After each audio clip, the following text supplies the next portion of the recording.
Welcome back ناظرین. ابھی ہم بریک سے پہلے ہمارے ساتھ یوتھ جو آج ہمارے ساتھ اسٹوڈنٹس موجود ہیں ان کے سوالات تھے جن کا میر صاحب نے جواب دیا.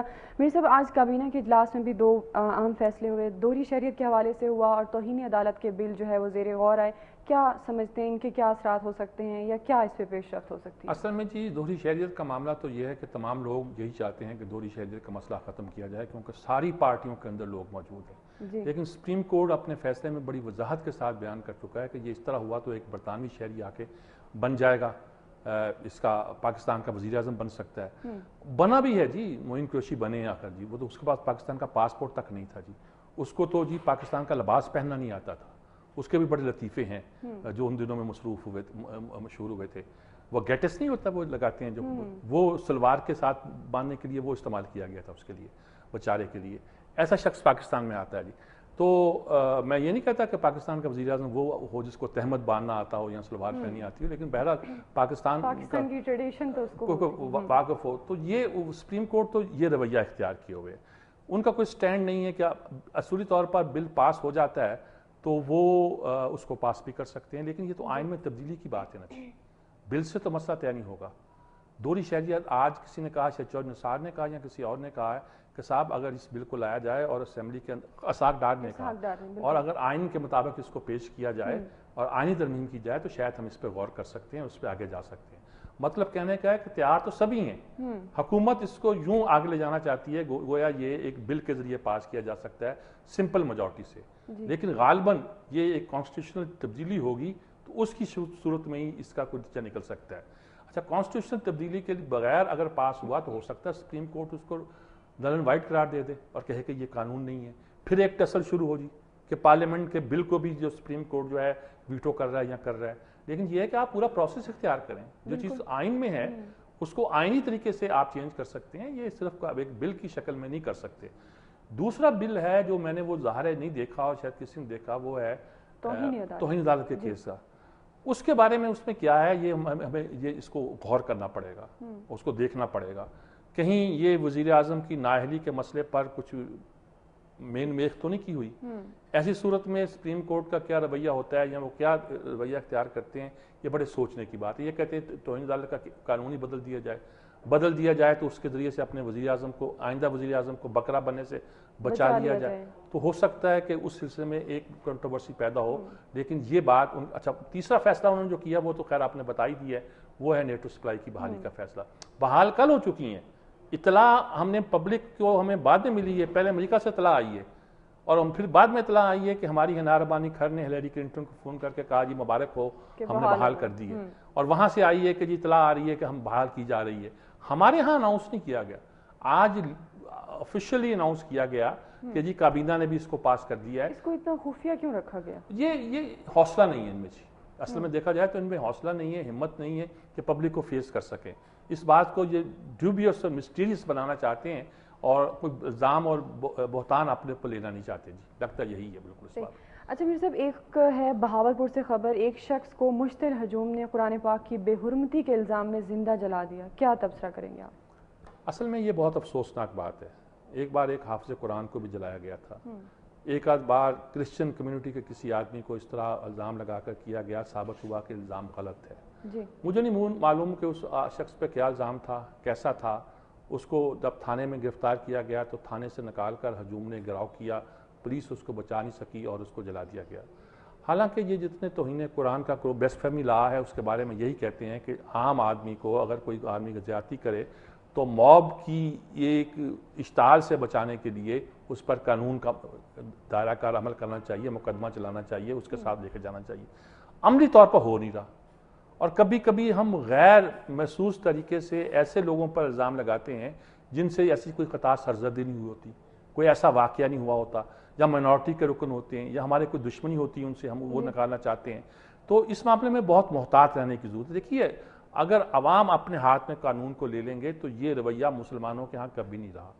مسلمانوں کے ہاں یہ رویہ اس لیے نہیں رہا کہ یہ رویہ صرف خارجیوں نے اڈاپٹ کیا تھا، جنہوں نے اسٹیٹ ود ان اسٹیٹ بنائی تھی، جنہوں نے کہا تھا الحکم للہ رمل للہ، کہ ہم ہر شخص جو شہری ہے اسلامی ریاست کا اس کو حق پہنچتا ہے کہ وہ اللہ کی حکمرانی کو، خلافت کو اس دنیا میں نافذ کرنے کے لیے وہ کچھ کرے وہ جو کرنا چاہتے ہیں. حضرت علی نے اس پہ کہا تھا کم بخت صحیح بات غلط وقت پہ کہہ رہے ہیں، غلط موقع پہ کہہ رہے ہیں، غلط کوٹ کر رہے ہیں. اچھا ان لوگوں کے رویے کے وجہ سے اسٹیٹ ود ان اسٹیٹ کا جو کانسیپٹ تھا ہمارے یہاں چلا.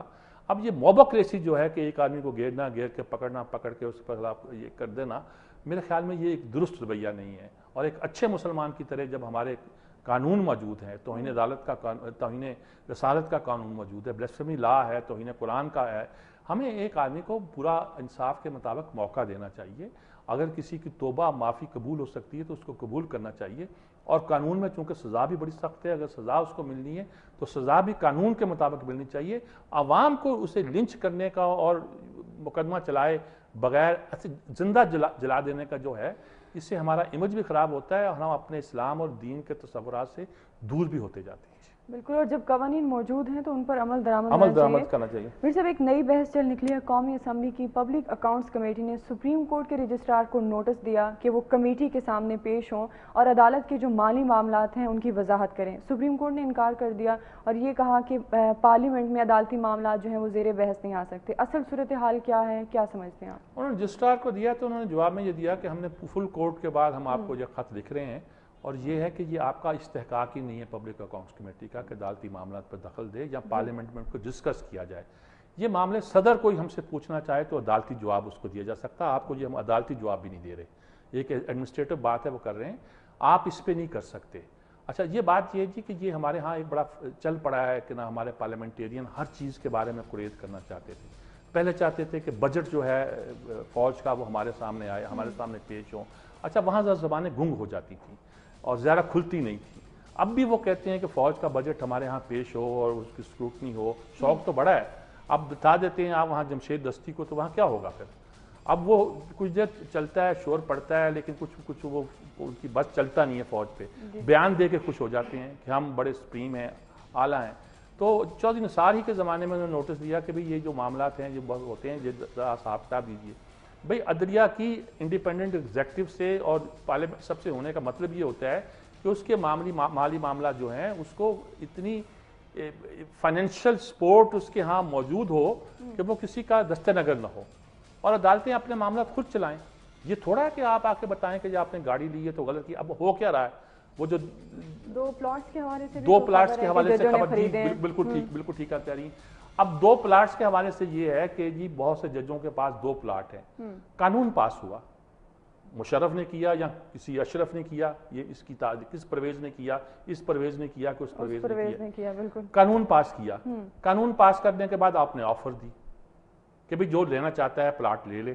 ججز نے اس قانون کے مطابق لے لیا. ججز ایک قانونی ذہن رکھتے ہیں، وہ یہ نہیں سوچتے. ان کی عدالت میں مقدمہ تو آیا نہیں تھا جی، یہاں تو آپ مقدمہ کرتے کہ یہ بات جو ہے یہ غیر قانونی ہے، اور مشرف کو، ایک آمر کو، ایک ظرفر کو اس بات کا حق نہیں ہے کہ وہ اس طرح کے قانون میں ترمیم کرے. سارے بیوروکریٹس نے لے لیے، سارے پارلیمنٹیرینز نے لے لیے. جرنیلوں کو تو ملتے ہی رہتے ہیں جی. کرنل ہوتا ہے تو ایک پلاٹ، بریگیڈیئر ہوتا ہے دوسرا پلاٹ، جنرل ہوتا ہے تو تیسرا پلاٹ. مشرف کے پاس 2 پلاٹ کراچی میں، اس کے 2 گھر بنے ہوئے ہیں وہاں. یعنی کہ ساری چیزیں لوگوں کے سامنے آتی ہیں. اب ہوا یہ ہے کہ ان میں جو 200 پتہ نہیں کتنے بیوروکریٹس نے لیے، 15 ججز کے نام آ گئے. اب اس پہ نام چھاپ کے تصویریں دکھا کے ہم گویا یہ ہماری جو مہم ہے اس کا حصہ بنا رہے ہیں، اینٹی جوڈیشری مہم کا. تو یہ جو ہے غالباً یہ اینٹی جوڈیشری مہم جو ہم چلا رہے ہیں، اور وہ افضل چند صاحب کا وہ آ گئے ہیں، وہ اس کو مزے لے کے بیان کر رہے ہیں. یہ ان دی لانگ رن جو ہے یہ سسٹم کے لیے فائدہ مند نہیں ہے. یہ بچوں کا کام کر رہے ہیں پیپلز پارٹی والے جو ایک لمبے عرصے سے اس کو کرتے آ رہے ہیں. انہیں اس معاملے میں محتاط رہنا چاہیے. اب وقت آ گیا ہے، یعنی کہ اب خطرے کی گھنٹی ریڈ لائن مجھے نظر آ رہی ہے. اس سے آگے کراس کریں گے تو پھر معاملہ جو ہے نا بہت آگے چلا جائے گا. بالکل. میر صاحب مختصراً ینگ ڈاکٹرز کے حوالے سے کیا سچویشن ہے؟ اب معاملات کیا لگتا ہے کہ اب قابو میں آ رہے ہیں یا نہیں آ رہے ہیں؟ کیا صورتحال ہو سکتی ہے؟ آج جی ملاقات ہونی ہے سینئر ڈاکٹر کی چیف منسٹر صاحب سے، اعلیٰ حضرت خادم پنجاب سے. جو کسی کی ابھی ملاقات جو ڈاکٹروں میں ہوئی تھی ان کی ہو رہی ہے جی. بالکل لوگ کہتے ہیں جی ان کا موقف درست نہیں تھا، انہوں نے جس طرح سٹینڈ لیا لوگوں کی زندگیوں سے کھیلے وہ درست نہیں تھا. لیکن اب اگر آپ نے کچھ لوگوں کو چھوڑا ہے، آپ سینئر ڈاکٹرز میں آ رہے ہیں تو آپ کو بڑی پیشنٹلی اور بڑے سلیقے کے ساتھ ان کی بات سننی بھی چاہیے. یہ جو ڈنڈا چلانے کا کام ہے یہ اب یہاں رک جانا چاہیے. ابھی تک ہم اس بات کو سپورٹ کر رہے تھے، کہہ رہے تھے کہ ینگ ڈاکٹرز کا موقف درست نہیں ہے، ٹھیک نہیں ہے، وہ ٹھیک طور پر اس بات کو لے کے آگے نہیں بڑھ رہے کہ مریضوں کو دیکھنے سے انکار کر رہے ہیں اور روک رہے ہیں دوسرے لوگوں کو دیکھنے کے. لیکن اگر کوئی اس مسئلے پر بات چیت ہو سکتی ہے, سینئر ڈاکٹر تو سمجھدار ہیں نا جی. اب کہنا رحمان ملک یہ کر رہا ہے, رانا ثناء اللہ نے کہا کہ وہ آ کے پٹیاں باندھ رہا ہے اور فلاں یہ کر رہا ہے, فلاں یہ کر رہا ہے, سیاست بازی نہیں کریں. یہ ایک بنیادی مسئلہ ہے اور ان کا اگر کوئی سٹرکچر بن سکتا ہے تو ان کو ڈاکٹروں کو, سینئر ڈاکٹروں کو یقین دلائیں اور اس پہ سنجیدگی سے کام کریں. سارا کام بیوروکریسی پہ نہیں چھوڑیں یا اپنے ان ایڈوائزر پہ نہیں چھوڑیں جو ٹیکنیکل نہیں ہے اور پولیٹیکل بھی نہیں ہے اور وہ اپنی اپنی رائے دیتے ہیں. تو اس مسئلے پر آج ملاقات ہو رہی. ویسے عام طور پر ہاسپٹلس کے فنکشن جو ہیں وہ نارمل تو نہیں ہوئے لیکن بہت حد تک وہاں وہ فنکشنل ہو گئے ہیں ہاسپٹل. وہاں مریضوں کو دیکھا بھی جا رہا ہے اور ان کی کیئر بھی ہو رہی ہے اور یہ نارمل بھی ہو جائیں گے. آج ساتھ یہ بھی آ گیا ہے کہ نئے ڈاکٹروں کے انٹرویو ہو رہے ہیں, بھرتی کی جا رہی ہے. بالکل کیجیے آپ. یعنی فوجی ڈاکٹرز اور نئے ڈاکٹرز کی مدد سے جو ہے حالات کو قابو کرنے کی کوشش کی جا رہی ہے. ضرور کیجیے گا لیکن اصل بات جو دیکھنے کی ہے, کرنے کی ہے, وہ یہی ہے کہ اس کو آپ ایک سلجھے ہوئے طریقے سے سالو کرنے کی کوشش کریں. اچھا میر صاحب, ملک ریاض نے عدالت سے معافی مانگ لی ہے اور اب اس مقدمے کی عدالتی کارروائی کی روح سے کیا امپورٹنس ہو سکتی ہے؟ اصل میں دیکھا جی معافی تو مانگ لی ہے لیکن ساتھ کہا جی میں نے اسلام افتخار کے وہ چونکہ میں ایکسپوز کرنا چاہا اس لیے بات کی, اس کو بلا لو, یہ بھی کر لو, میرے مقدمات روک لو. وہ گن ڈال رہا ہے, جس طرح گن ڈالنا, وہ گن ڈالنے کی کارروائی پہ مصروف ہے اور اس کے پیچھے کون ہے کون نہیں ہے اس پہ ہم بحث ہی نہیں کرتے. ملک کے لوگ ہیں, غیر ملکوں کے لوگ ہیں, کہاں کیا نہیں ہے. لیکن اس نے جو معافی مانگی اس کے پاس چارہ کار کوئی نہیں تھا بالکل, اور کوئی رستہ نہیں تھا جس کو وہ دیکھ کے بات کو آگے بڑھاتے. میرا وقت ختم ہو رہا ہے. بالکل, انشاءاللہ نیکسٹ ویک جو ہے اس کو بھی ڈسکس کریں گے. بہت شکریہ میر صاحب آپ کا اور بہت شکریہ آپ کا ہمیں جوائن کرنے کے لیے. ناظرین, اس کے ساتھ ہی آج کے پروگرام کا وقت ختم ہو گیا. اپنا ڈھیر سارا خیال رکھیے گا. لیکن آپ بھی اس پروگرام میں یوتھ اور نوجوان جو ہمارے ساتھ یہاں پر موجود ہوتے ہیں ان کی طرح شامل ہو سکتے ہیں. ای میل ہماری اسکرین پر, آپ کی اسکرین پر آ رہی ہوگی. آپ کوئی بھی سوال میر صاحب سے جس کا آپ پوائنٹ آف ویو جاننا چاہتے ہیں ان کا, تو وہ آپ کر سکتے ہیں. انشاءاللہ نیکسٹ ویک آپ سے دوبارہ ملاقات ہوگی. اللہ حافظ.